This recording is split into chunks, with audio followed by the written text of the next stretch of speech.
उत्तर ध्रुव पर यात्री पहुंचे तो वो एक बड़ी मुसीबत में पड़े। 3 महीने का भोजन था, वो चुक गया, और कोई 15-20 दिन उन्हें भूखे उपवास में गुजारने पड़े। कभी मछली पकड़ लेते तो ठीक, कभी ना पकड़ पाते तो मुश्किल। जहाज उलझ गया, बर्फ में फंस गया।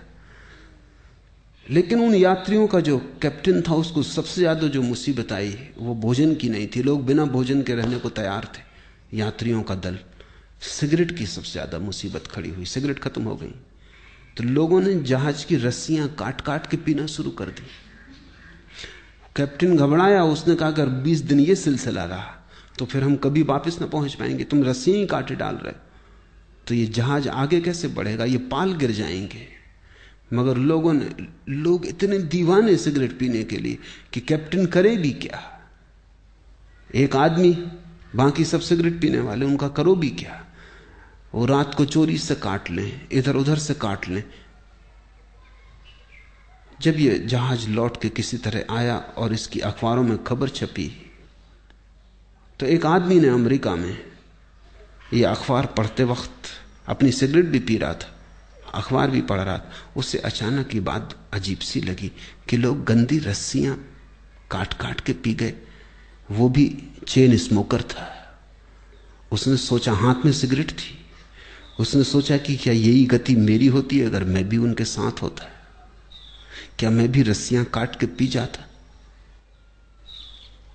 एक क्षण उसे ख्याल आया, उसने सिगरेट एस्ट्रे पर रख दी और उसने कहा अब इसको तभी उठाऊंगा जब मेरी ऐसी दशा आ जाए कि मुझे लगे अब मैं गंदी रस्सियां भी पी सकता हूं, नहीं तो नहीं उठाऊंगा।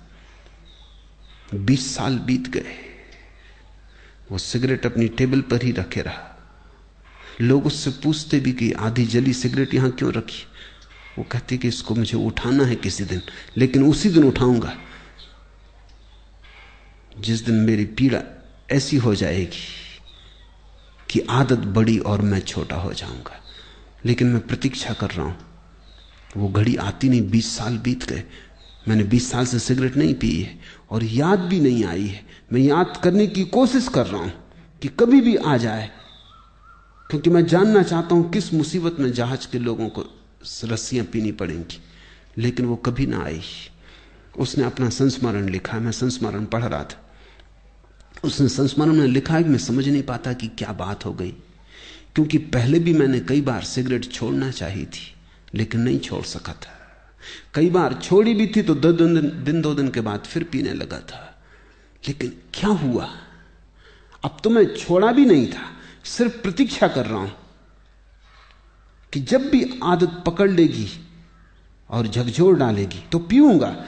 लेकिन मैं सिर्फ ये जानना चाहता हूं कि मैं भी उस जहाज में अगर होता तो क्या मैंने रस्सियां पी होती। 20 साल से आदत आई नहीं, मेरी समझ में नहीं आता कि हुआ क्या। उसकी समझ में नहीं आ रहा क्योंकि उसे ध्यान का कुछ पता नहीं, होश का कुछ पता नहीं। इसने छोड़ी नहीं है सिगरेट, छूट गई होश के कारण, क्योंकि वो एक ही होश साधे हुए कि जब इतने जोर से तलफ पकड़ेगी कि मैं रस्सियां पी लेता तभी पीऊंगा। लेकिन उस होश के कारण तलफ नहीं पकड़ती। होश हो तो तलफ पकड़ती ही नहीं। अब उसे कोई होश को जानने वाला मिले तो उसे उत्तर मिले, लेकिन अनजाने उसने होश साध लिया है।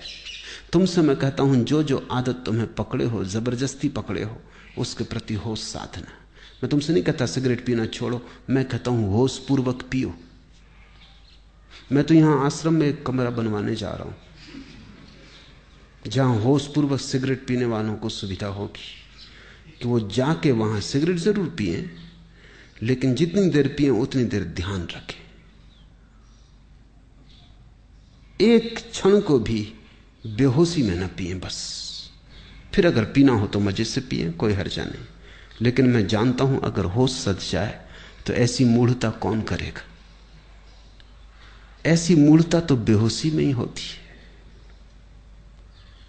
तो मैं तुमसे कुछ भी छोड़ने को नहीं कहता, क्योंकि मैं जानता हूं छोड़ने से कभी कोई छोड़ नहीं पाया। मैं तुमसे केवल होश साधने को कहता हूं क्योंकि मैं जानता हूं होश साधने से जो भी व्यर्थ है अपने आप छूट जाता है और जो सार्थक है बच रहता है। होश आध्यात्मिक जीवन की आखिरी कीमिया है, अल्केमी है, वो रसायन है। उसके अतिरिक्त सब विस्तार की बातें हैं। आज इतना ही।